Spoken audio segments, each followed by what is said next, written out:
The sky is like a home to me. Every day, I see the world from above.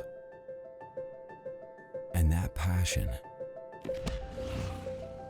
has become an addiction. To me, it's reality. For others, just a dream. When I'm not flying, there's only one way to get that emotion back.